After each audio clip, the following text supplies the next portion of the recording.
Ce soir, j'ai voulu vous parler d'un seul sujet, la situation de mon pays natal, le Cameroun. Un pays passé à côté du grand destin qui l'attend jusqu'ici. Pourquoi? Parce que dans ce pays, entre 1955 et 1971, l'armée coloniale française et ses supplétifs africains ont perpétré un génocide de plus d'1 million de morts. Afin d'empêcher ceux des Camerounais qui voulaient l'indépendance totale du Cameroun de gouverner le Cameroun. Ils ont assassiné en Mondovision, le 13 septembre 1958, Ruben Oumniobé, le leader charismatique de l'Union des populations du Cameroun, qui avait tenu en 1952 un discours remarquable à la tribune des Nations Unies au nom de toutes les populations du Nord, du Sud, de l'Ouest, de l'Est et du Centre du Cameroun. Non content d'avoir assassiné Ruben Oumniobé et plusieurs de ses compagnons à Boumiébel, ils assassinèrent le 3 novembre 1960 le successeur de Ruben Oumniobé à la tête du mouvement souverainiste, panafricaniste, révolutionnaire, nationaliste camerounais, le docteur Félix Roland Moumié. Cette fois-là, le crime était ouvertement signé par la SDES, les services de la documentation extérieure française et services secrets. Un certain monsieur William Bechtel, se déguisant en journaliste et utilisant les services d'une midinette d'occasion, introduisit la mort au rat dans le verre de Ricard du docteur Félix Roland Moumié dans une petite brasserie de Genève. Moumié devait mourir dans les heures qui suivaient, après d'atroces douleurs, laissant dans le monde une femme qu'il avait aimée sacrificiellement, Marthe Moumié, dont la fin tragique à Ebolova au Cameroun continue à déchirer la mémoire des hommes. Non content d'avoir assassiné Ruben Oumniobé et ses camarades qui réclamaient l'indépendance totale du Cameroun, d'avoir assassiné le président Félix Roland Moumié, le néocolonialisme français, cette fois-ci accompagné par ses supplétifs camerounais, dirigé par un certain Amadou Barbatoura Aïdjo, secondé par un certain Paul Barthélemy Biya Bimvondo, assassiné en 1966 dans la forêt de Molundu, l'un des tout premiers docteurs en sciences économiques de toute l'Afrique noire, Castor Osende Afana, et ses camarades. Et il tentait de poursuivre l'œuvre du président Moumié afin de libérer le Cameroun de l'occupation néocoloniale française, des valets imposés par cette occupation néocoloniale et qui livraient le pays au capitalisme étranger en le prenant au forceps dans un parti unique qui devait s'avérer inique. Alors, Osende Afana tombé, la relève de la direction du mouvement et de la résistance camerounaise était prise par le professeur Ernest Ouandié.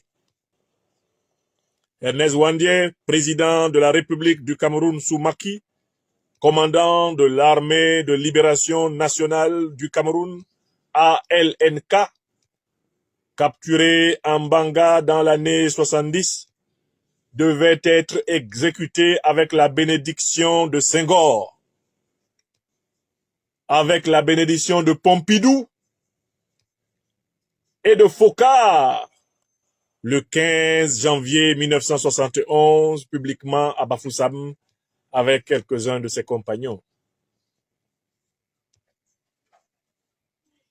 Avec la mort du président Ernest Ouandié, le Cameroun perdait le dernier grand chef révolutionnaire présent sur le terrain national et entrait dans l'hibernation de la dictature du parti unique d'Amadou Barbatoura Aïdjo et de son second, nommé dès 1975 Premier ministre, Paul Barthélemy Biya Bimvondo, recruté par le grand colon français du Cameroun, le docteur Louis-Paul Ojula, Paul Barthélemy Biya Bimvondo, depuis 1961, travaillait comme collaborateur d'Ahidjo et participait au massacre génocidaire des Camerounais.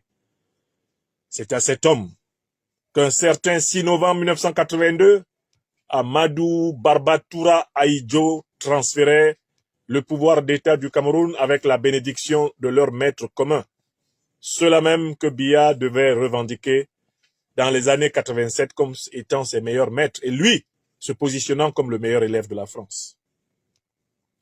Mon pays natal n'a jamais connu une élection, soi-disant démocratique, transparente, juste et équitable, depuis le grand braquage français organisé à partir de 57-58 par le bourrage des urnes de l'Assemblée territoriale et de l'Assemblée représentative du Cameroun.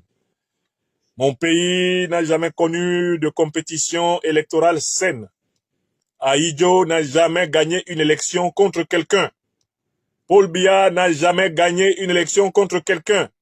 Ces deux grandes crapules d'État, serviteurs du néocolonialisme français et ennemis du peuple camerounais, ont constamment volé le poste de chef d'État en faisant couler abondamment le sang du peuple camerounais. En corrompant à tour de bras avec cette monnaie unique et criminelle du franc CFA, mise en place par De Gaulle, Jacques Soustel et consorts en 1945 pour piller notre patrie natale. Oui, il faut que l'Afrique sache que M. Paul Biya ne peut ni de près ni de loin représenter le nationalisme camerounais, le patriotisme camerounais, le panafricanisme camerounais, encore moins la révolution africaine, dont les grands noms camerounais sont, au début du XXe siècle, fin 19e, Kouvali Kenyé, Madola et Dandé Mbita, Martin Paul Samba. Oui, c'est le temps aussi de Rudolf Douala Mangabel, pendu par les Allemands en 1914. C'est là la naissance du nationalisme camerounais poursuivi peu ou prou par Njoya Bamoun, roi sultan des Bamoun, inventeur de l'une des plus originales écritures de mon pays natal et d'une civilisation magnifique que l'on retrouve encore dans le grand musée de Fumban aujourd'hui. Le nationalisme camerounais s'incarne dans la figure de Léonard Bouli, premier secrétaire général de l'Union des populations du Cameroun, Ruben Oumniobé, son successeur, grand-fils du Cameroun, l'homme du discours de 52 à l'ONU, Félix Roland Moumié, Castor Osende Afana. Il s'incarne dans la figure d'Ernest Wandier, avant que leurs héritiers, contraints à l'exil, tels le commandant Guo Wungli Massaga, et par la suite toute une suite de successeurs, s'efforçant de garder la flamme, eh bien, parviennent jusqu'à votre serviteur, ici présent.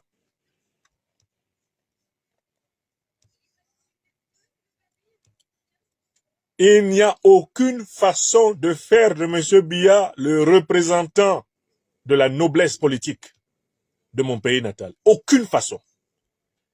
Les experts qu'on trouvait d'un certain nombre de médias au Cameroun peuvent continuer à mentir parce que Biya est supposé tenir encore le palais.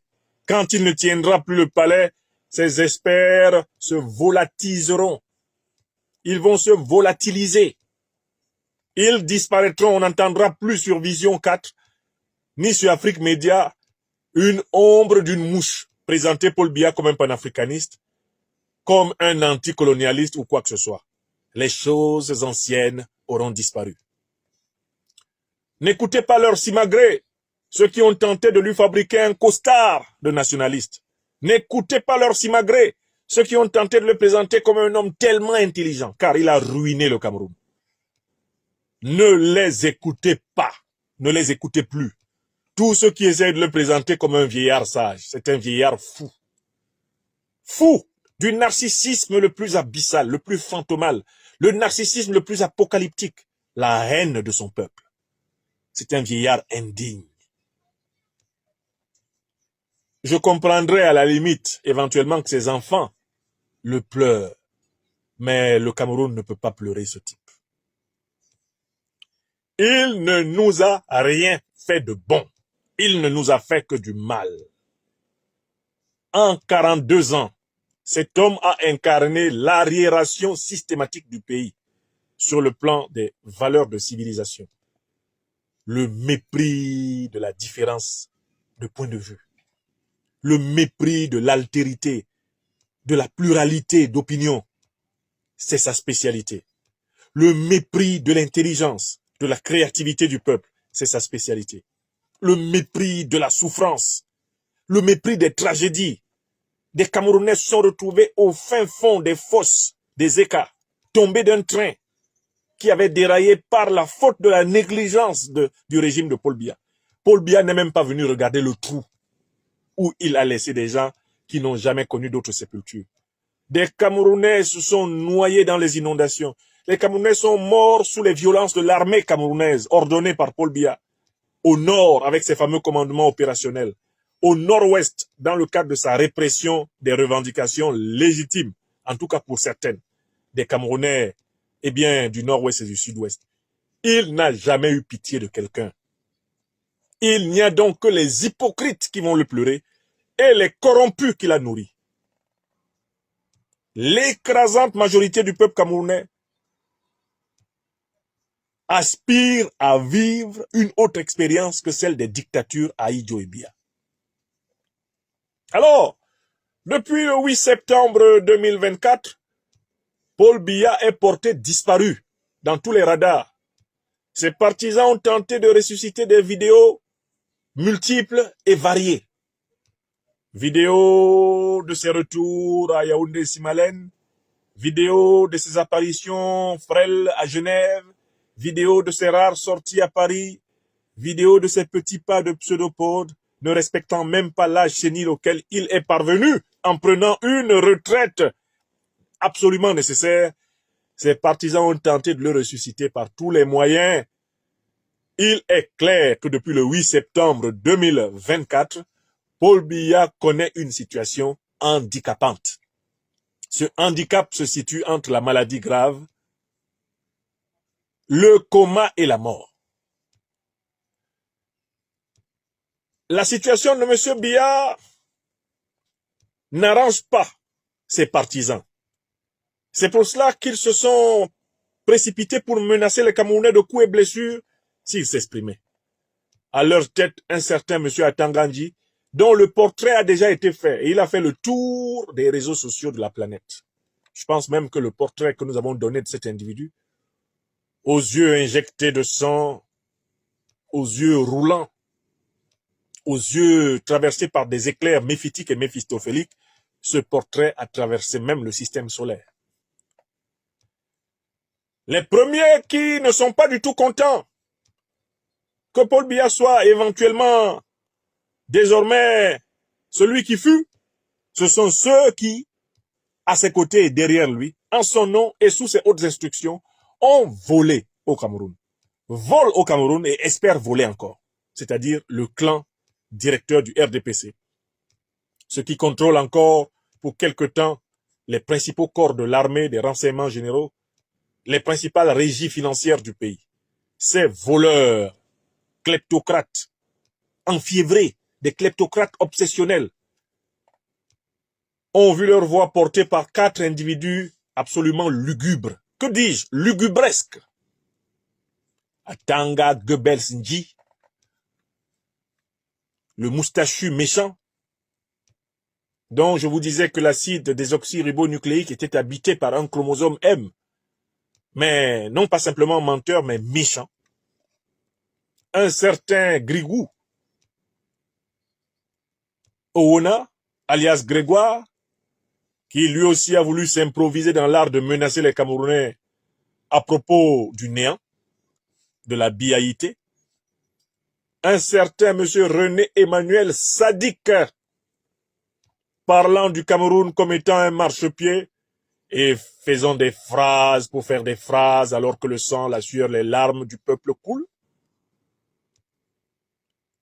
Et je n'ai pas oublié dans cette opération quelques-uns des autres individus qui ont brillé dans l'art de dire du n'importe quoi, histoire d'exister, et c'est le cas de Jacques Lafamé Ndongo, celui qui s'est autoproclamé créature de Paul Biya, le voleur des ordinateurs des jeunes Camerounais,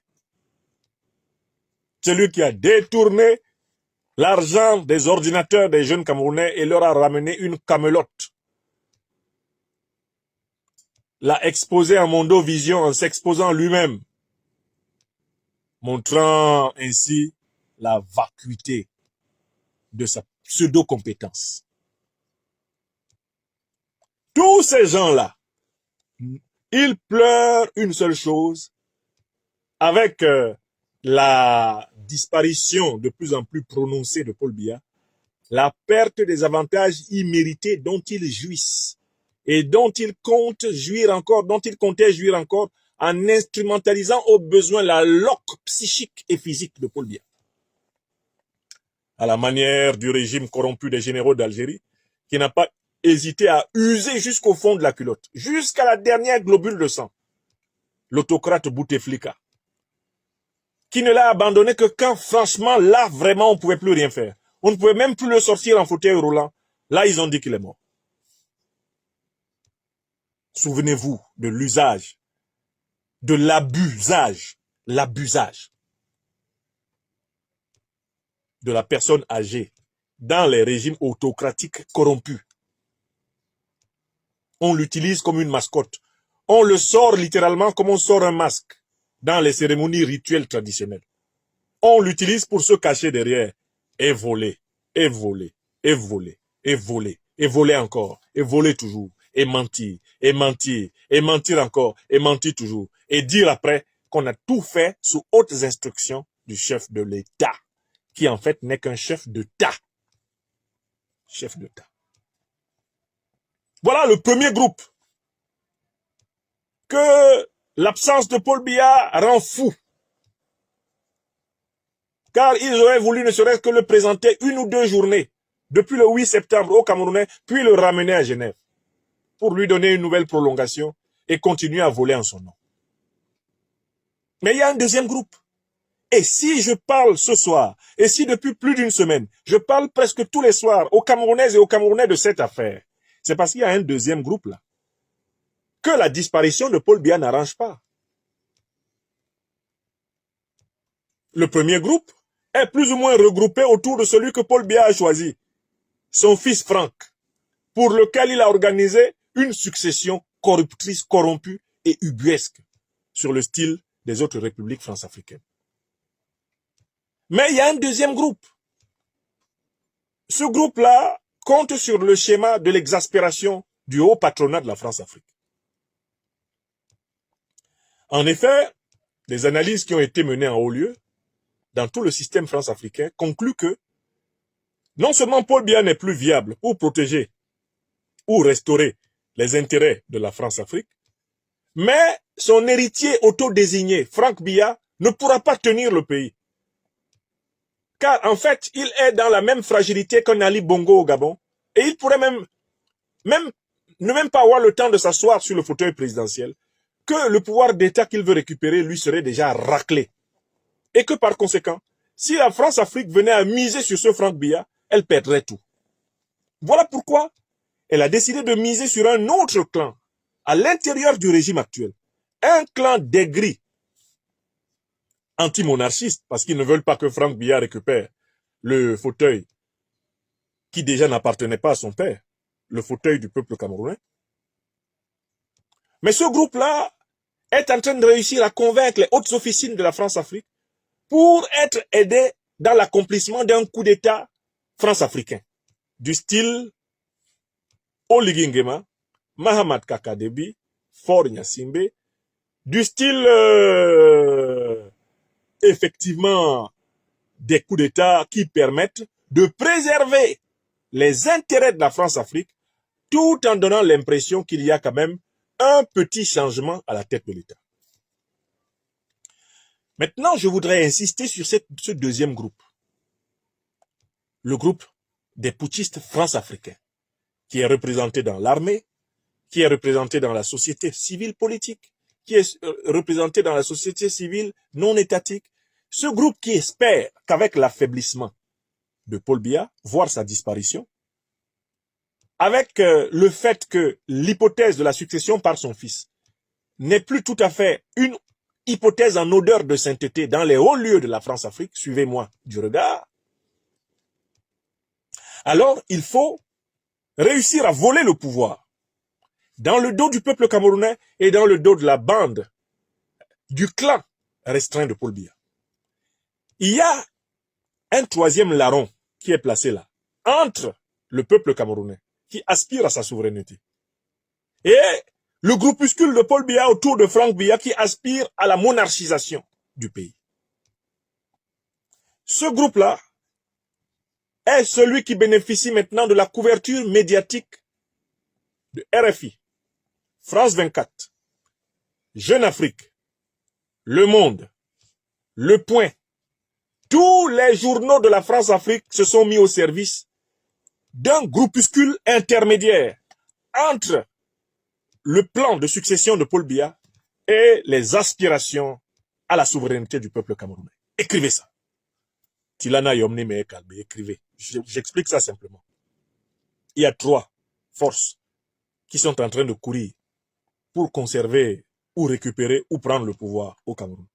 La première force, c'est celle qui a été préparée par Biya à travers son fils Franck, à qui il a confié un certain nombre de chefs donc de l'armée, les services, les renseignements généraux. Il lui a confié le soutien d'un certain nombre d'autorités traditionnelles du pays, dont notamment le Lamido de Ré-Bouba, dans le nord, et le sultan des Bamoun. Il l'a présenté au grand chef de la France-Afrique, en disant « Après moi, chez lui ». Je viens de l'entendre là. Yamsi, tu étais là quand je l'ai présenté. Monsieur Biya, je fais de l'analyse politique. Et mes amis qui m'écoutent ici savent que il peut m'arriver de me tromper parce que je ne suis qu'un homme. Mais la plupart du temps, les choses que je leur ai dites se sont avérées. Monsieur Biya, nous vous avons vu à plusieurs occasions présenter votre fils comme on présente un dauphin. Et ensuite mentir devant les journalistes qu'il n'y a pas de dauphin au Cameroun. Mais tout le monde sait que vous avez préparé Franck Biya. Que les généraux qui contrôlent les principaux corps létaux de l'armée lui ont déjà fait allégeance. Nous savons cela. Même si les mêmes généraux là, s'il y en a un qui peut le dribbler, il n'hésitera pas. Deuxièmement, nous savons que le peuple camerounais, l'opposition civile camerounaise aspire à exercer le pouvoir en passant par la voie justement d'une élection transparente, une élection populaire. Ça, c'est la deuxième force. Mais il y a une troisième force et c'est la plus dangereuse de toutes. Parce que la première va échouer. Mais la deuxième que j'ai citée, savoir celle du peuple, elle n'est pas encore réveillée. Elle n'est même pas encore réveillée, la force populaire. Les Camerounais n'ont pas encore compris qu'ils sont la plus grande des forces en tant que peuple. Donc il y a une troisième force qu'on est en train de nous glisser dans les oreilles. Ce sont des gens qui vont se présenter comme opérant une rupture envers Paul Biya, une rupture envers le plan de succession de Paul Biya. Ils vont tenter de se présenter comme représentant le peuple camerounais. Alors qu'il s'agit d'un groupuscule france-africain néocolonial à l'intérieur de l'armée qui veut récupérer le pouvoir pour garantir non seulement les intérêts d'une partie de l'oligarchie actuellement régnante, mais les intérêts du système france-africain. Est-ce que vous avez compris? Si vous étudiez les sorties qu'il y a maintenant dans Jeune Afrique, dans RFI, dans Le Parisien, dans France 24, les sorties dans TV5, vous étudiez les sorties qu'il y a maintenant dans Le Point, dans Le Monde, vous vous rendez compte qu'ils ont tous reçu les mêmes éléments de langage. En quoi consistent les éléments de langage de ceux qui veulent nous imposer un coup d'État néocolonialiste? 1. Tout le monde est remonté contre Paul Biya. Alors que Paul Biya est un pur produit du colonialisme et du néocolonialisme français. Tout d'un coup, France 24, TV5, RFI, Jeune Afrique, Le Monde, Le Point présente Paul Biya comme un individu suranné, un individu dépassé, un individu décalé, un individu archaïque, un individu incompétent. On présente ces ministres comme étant une bande de flagorneurs. Voilà des mots qui sortent de la presse officielle française. Donc en fait, le Paul Biya bashing a été décrété. Pourquoi? Parce que la France-Afrique a compris que ces billes au Cameroun ne peuvent pas être sauvées par le plan de succession que Paul Biya a mis en place. Voilà pourquoi on a décidé de donner l'impression de critiquer Paul Biya pour pouvoir mieux légitimer un coup d'État anti-révolutionnaire, un coup d'État néocolonialiste contre le peuple camerounais. Empêcher le peuple camerounais de reprendre la souveraineté qui lui a été volée par les puissances coloniales depuis le XXe siècle. Ensuite, qui a été volée par ces puissances avec la complicité de leurs valets locaux, le régime Ahidjo et le régime Biya. J'ai procédé à une lecture de leur presse aujourd'hui. J'étais frappé par la similarité des éléments de langage. RFI, France 24, Jeune Afrique. Vous vous rendez compte? François Soudan, connu pour être vraiment l'un des journalistes les plus bichonnés des palais d'Afrique centrale. François Soudan qui écrit un article pour demander à Paul Biya d'accepter la mort. Est-ce que vous connaissez François Soudan? C'est l'un des journalistes les plus bichonnés des dictateurs d'Afrique centrale. C'est sa maison. Le palais présidentiel du Congo-Brazzaville. Sa maison. Le palais présidentiel de Guinée équatoriale. Sa maison. Le palais présidentiel du Gabon. C'est sa maison. Le palais présidentiel du Cameroun.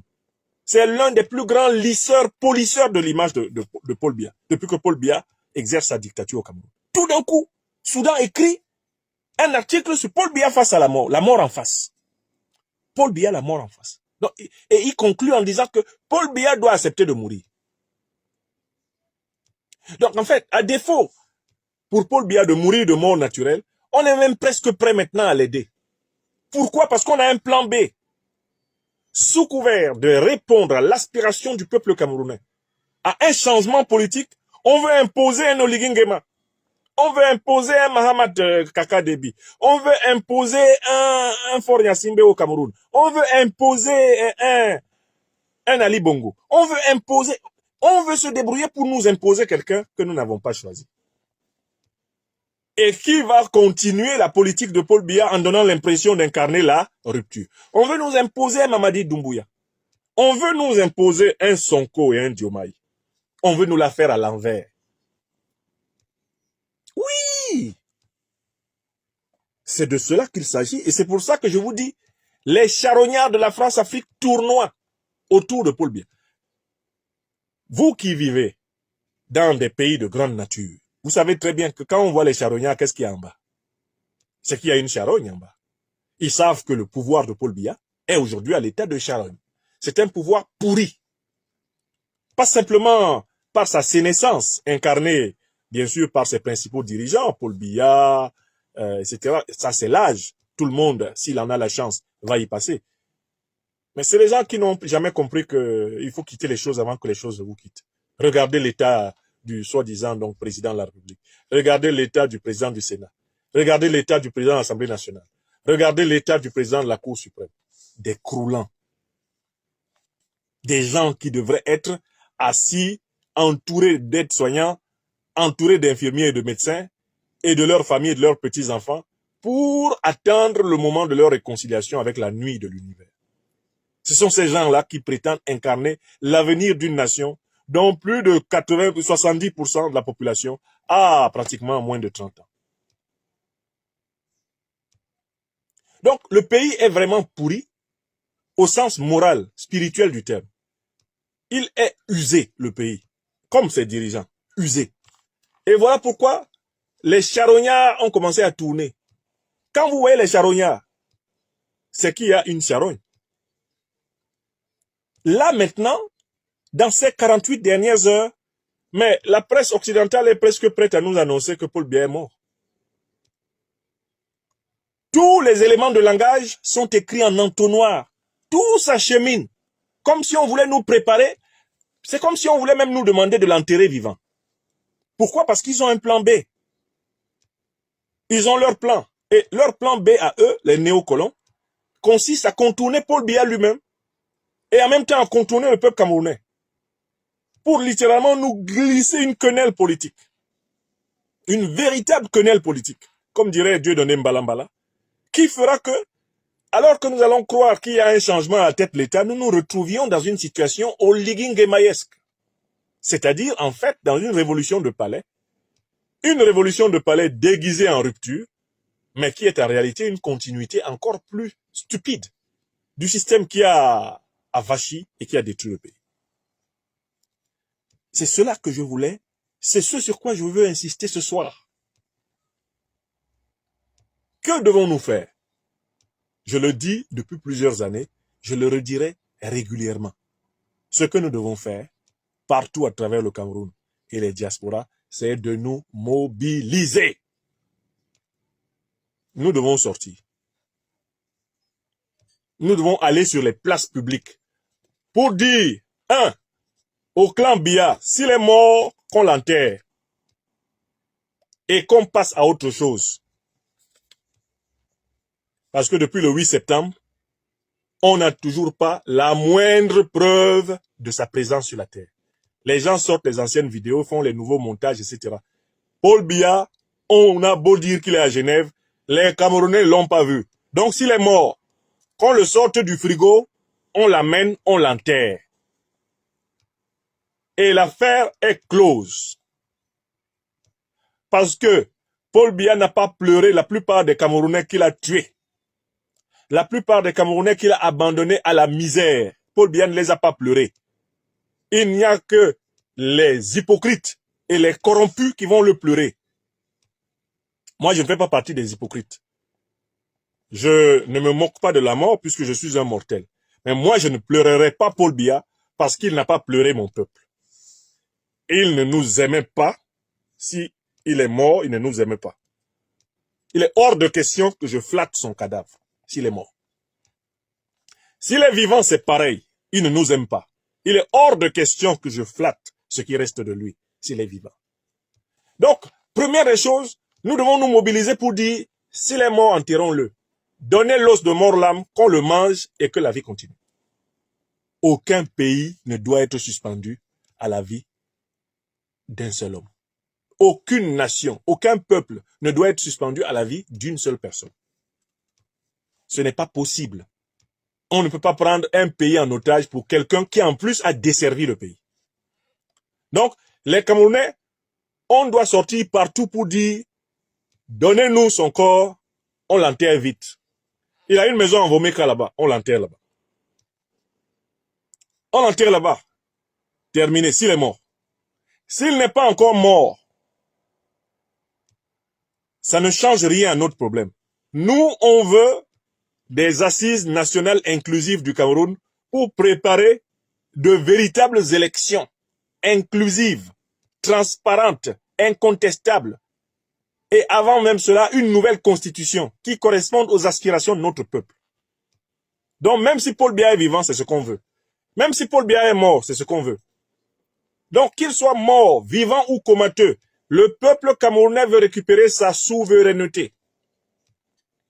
Nous devons sans plus tarder commencer un programme de manifestation nationale et internationale pour occuper le terrain et empêcher des voyous planqués dans l'armée de vouloir contourner le peuple. C'est une alliance des forces révolutionnaires, de la société civile, de l'armée, de la police, de la gendarmerie, de tous les corps du Cameroun, de la diaspora. C'est cette alliance qui doit organiser les travaux de transition vers une nouvelle république.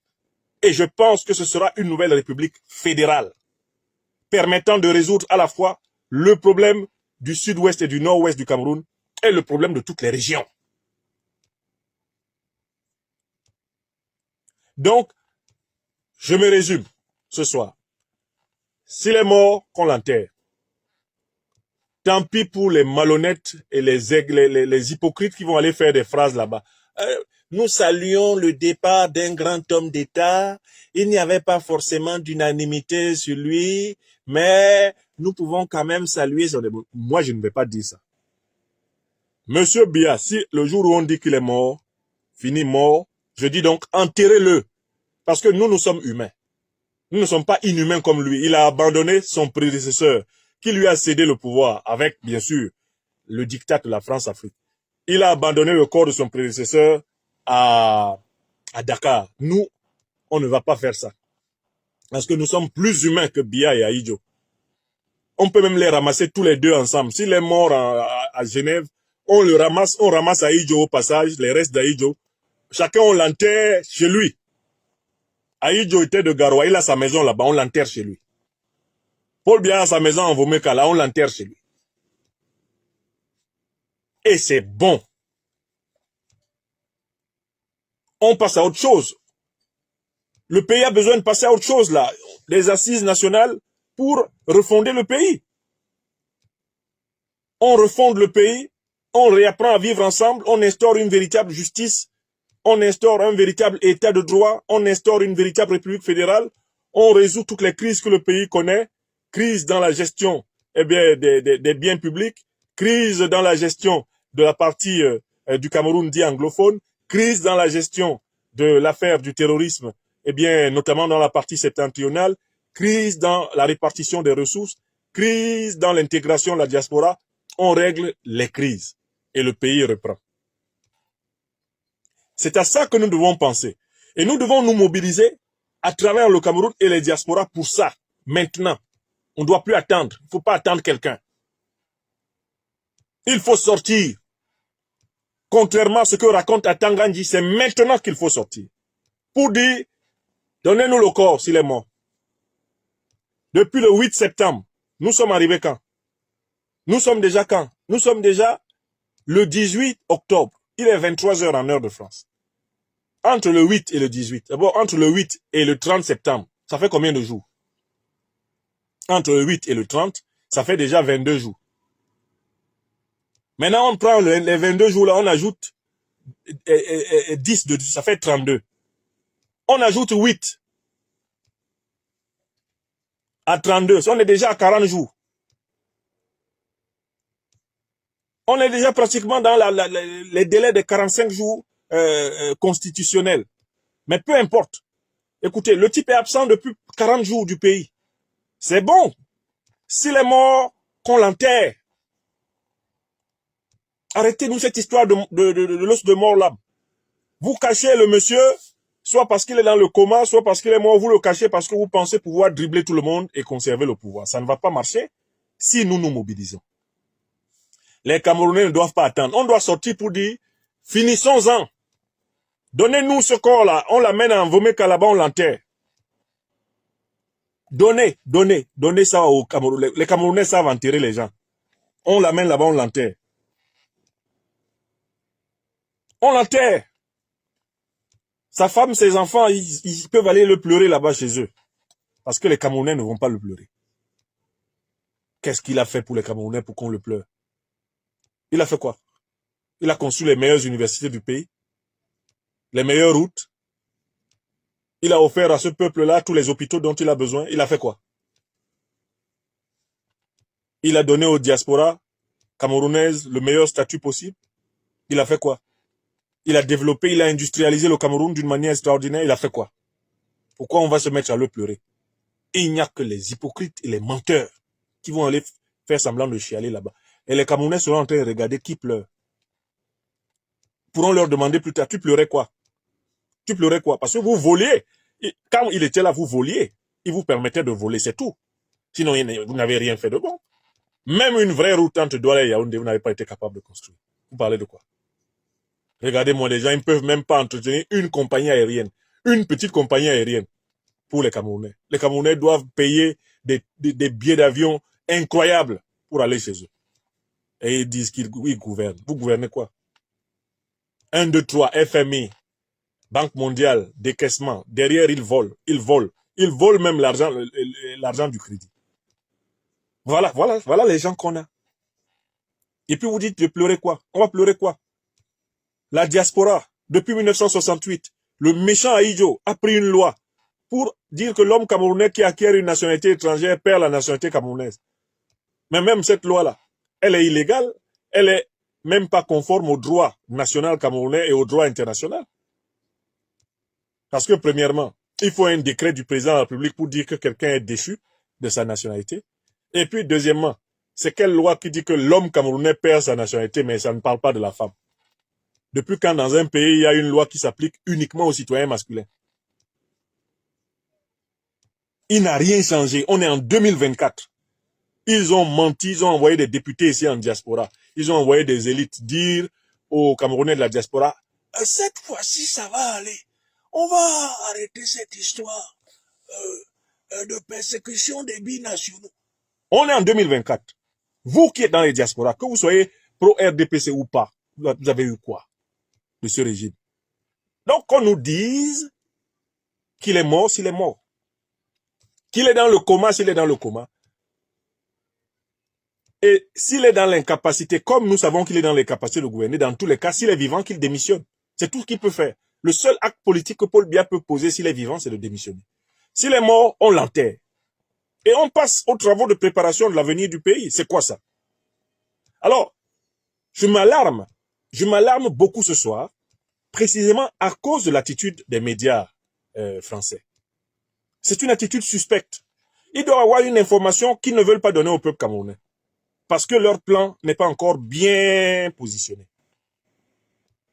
Je pense que si ça continue comme ça, si Biya ne fait pas apparition dans les 2 jours qui viennent, dans les 48 heures qui viennent, même s'il ne fait pas une frêle apparition, ces gens-ci vont annoncer sa mort avant le gouvernement camerounais. Parce qu'ils sont pressés de faire le coup d'État néocolonialiste. Ils sont pressés. Et ils sentent que plus ça traîne, c'est le fameux clan de la succession qui est en train d'essayer de gagner du temps pour essayer d'installer Franck. Ils savent que ça traîne comme ça parce que le clan de la succession qui essaie d'installer Franck Biya, ce clan veut gagner du temps pour s'assurer qu'il contrôle bien les segments les plus importants de l'armée. Or, le camp néocolonialiste se dit il faut aller vite. Il faut faire le coup d'État là rapidement. Il n'y a qu'à voir la profession de leur ambassadeur à Yaoundé pour savoir ce qu'il est venu faire. Qu'est-ce qu'il est venu faciliter? Oui! Donc, là, actuellement, ça s'accélère. François Soudan qui présente Paul Biya avec une image sombre. Et il dit, j'ai les titres, hein, j'ai publié quelques titres là sur ma page Facebook. C'est des images incroyables. Paul Biya, la mort en face. Il faut que je vous montre quelques images. Il faut que vous voyez les images qu'il publie. On n'avait jamais vu Jeune Afrique faire ça à Paul Biya. Paul Biya, la mort en face. Ne vous étonnez pas que demain matin, Jeune Afrique, qui est dans le secret de Dieu, puisque c'est un média du réseau France-Africain, voilà ce qu'il publie. Regardez la photo de Paul Biya qu'il publie. Et le titre, c'est quoi? Paul Biya, la mort en face. Une photo où il est entièrement en noir. C'est-à-dire, une photo qui nous dit que il appartient désormais au monde des ténèbres. Voilà la photo. Voilà la photo qui illustre l'article de François Soudan. Paul Biya, la mort en face. C'est-à-dire que la mort est sur sa face. La mort est sur son visage. C'est ce que nous dit François Soudan. Regardez la photo, je vais agrandir. Regardez la photo de Paul Biya que nous donne Jeune Afrique. Ça, c'est une photo, ça. Ça, c'est un cliché fantomal. Voilà ce qu'ils ont donné. Hein. La mort en face. Et l'article est intitulé La mort en face. Et vous savez le sous-titre de l'article? Et si les grands de ce monde osaient accepter l'idée de leur finitude, une lucidité salutaire nécessaire à la survie de leur pays après eux. Vous avez entendu? Tout se passe comme si Soudan saurait que Paul Biya est mort et est en train de demander aux proches de Biya qui cachent l'information de dire. Parce que eux, ils sont pressés de positionner le cheval de la France-Afrique à la tête du pays. Vous avez compris? Je vous prends un autre titre. C'est sanglant ce qu'ils font. C'est sanglant ce qu'ils font. Jeune Afrique publie cette fois-ci une caricature. C'est une caricature de Jeune Afrique. Je vous la montre. Que dit la caricature? La caricature montre une photo de Paul Biya prise soi-disant hier.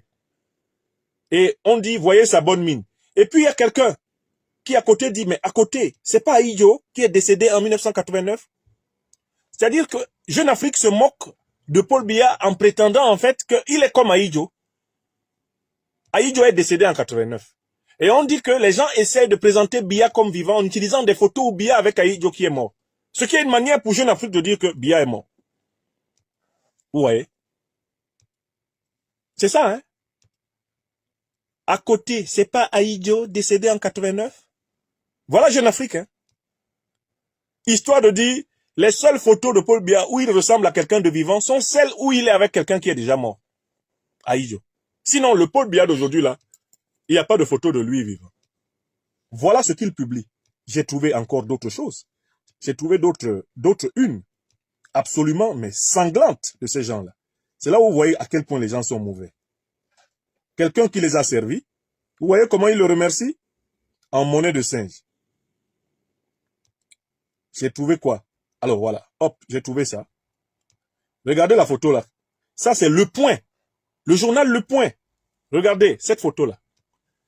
Vous allez voir la photo qui a été choisie par l'un des plus grands journaux de Paris pour illustrer Paul Biya vivant. Regardez la photo. Regardez la tête de Paul Biya dans la photo. Regardez la tête qu'ils ont choisie. Je vous montre, hein. Regardez. Ça, c'est ça qui, pour eux, illustre Paul Biya aujourd'hui. Vous voyez? Ils ont choisi sa photo la plus cadavérique. Et l'article est intitulé « L'absence de Paul Biya met le pays en ébullition. Met le Cameroun en ébullition. L'opacité qui prévaut autour de l'absence prolongée dans son pays du chef de l'État camerounais, eh bien, est une nouveauté dans la politique camerounaise. » Vous comprenez? Ils ont choisi une photo vraiment où il a une tête de mort. Et c'est avec ça qu'ils illustrent. C'est-à-dire que les médias de la France-Afrique se comportent littéralement comme s'ils avaient une information. Ils avaient une information, mais ils sont en train de demander au clan qui détient la personne physique de Paul Biya de lâcher l'information pour qu'on passe à la suite. Parce qu'ils ont hâte de mettre en place leur homme à la tête du pays. Vous avez compris? Je vous montre encore un autre. Ça, c'est le Courrier international. Le Courrier international, ça. Le Courrier international. Courrier international, c'est un journal qui fait partie du réseau des médias de la France-Afrique. Le titre, c'est « Au Cameroun, l'absence inexpliquée de Paul Biya commence à peser très lourd. Le président camerounais Paul Biya au pouvoir depuis 82 n'est plus apparu en public depuis 40 jours. Une situation qui défraie la chronique au Cameroun sur fond de censure et d'instabilité économique. À un an de la prochaine élection présidentielle, la question de son éventuelle succession se pose. Vous avez entendu? Voilà ce que publie, eh bien, le Courrier international qui fait partie du réseau des journaux d'influence de la France-Afrique. Donc, eux, ils ont déjà acté que l'urgence maintenant, c'est la succession de Paul Biya parce qu'il y a des problèmes économiques à l'horizon. Autrement dit, on a perdu le Mali, on a perdu le Burkina, on est en train de perdre le Niger et tout. On ne va pas se permettre de perdre en plus le peu qu'on avait au Cameroun. Des problèmes économiques graves arrivent si quelqu'un prend le pouvoir qui ne fait pas nos 4 volontés. Faisons vite. Mais dites à monsieur, aux gens qui détiennent la personne physique de monsieur Biya de nous délivrer. S'il est mort, qu'ils disent qu'il est mort et qu'on passe à la suite. C'est une pression incroyable que fait la presse politisée, la presse sous contrôle politique. Eh bien, en France, autour du clan de Paul Biya, c'est-à-dire sa femme, son secrétaire général Ngongo, son fils Franck. On leur dit de lâcher le morceau. Dites-nous s'il est mort, qu'il est mort. Parce que nous, on est pressés de passer à l'action. Nous avons l'impression que vous êtes en train de trop vous préparer. La presse, là, que je viens de vous commenter, détient une information. Et le peuple camerounais commet l'erreur. Nous commettrions l'erreur en tant que peuple, diaspora camerounaise, d'attendre. Il faut se mobiliser. Il faut se mobiliser pour dire à M. Biya, s'il est vivant, de démissionner. Parce qu'il est incapable de gouverner. Il faut demander sa démission s'il est vivant. Et s'il est mort, demandez à sa famille de le donner. L'État du Cameroun l'enterre. Pour qu'on entre dans la transition vers de véritables élections. Et j'insiste pour dire ici qu'il n'y aura jamais de véritables élections au Cameroun organisées par l'actuel organe, soi-disant électoral, ELECAM. Tous ceux qui se préparent aux élections organisées par cet ELECAM-là, ils se foutent le doigt dans l'œil jusqu'à l'épaule. ELECAM n'est pas faite pour organiser des élections, mais pour proclamer la victoire des partisans de Biya et de Biya lui-même aux élections.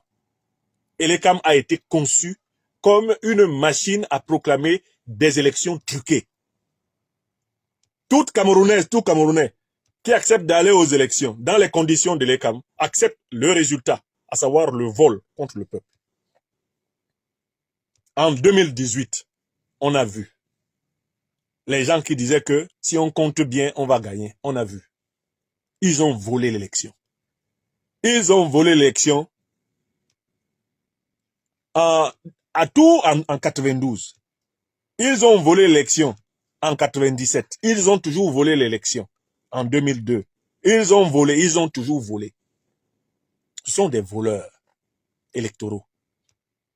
Donc quand on dit aux Camerounais, allons aux élections avec Elekam, on leur dit, allons à la désillusion avec Elekam. Il faut repenser entièrement le système électoral camerounais. Il faut réintroduire dans les listes électorales tous ceux qui en ont été exclus.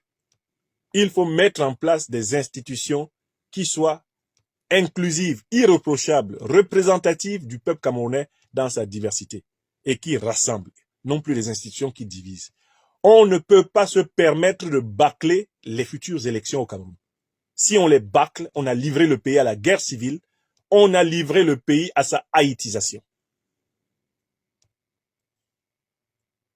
C'est très clair. Et c'est ce que je voulais dire.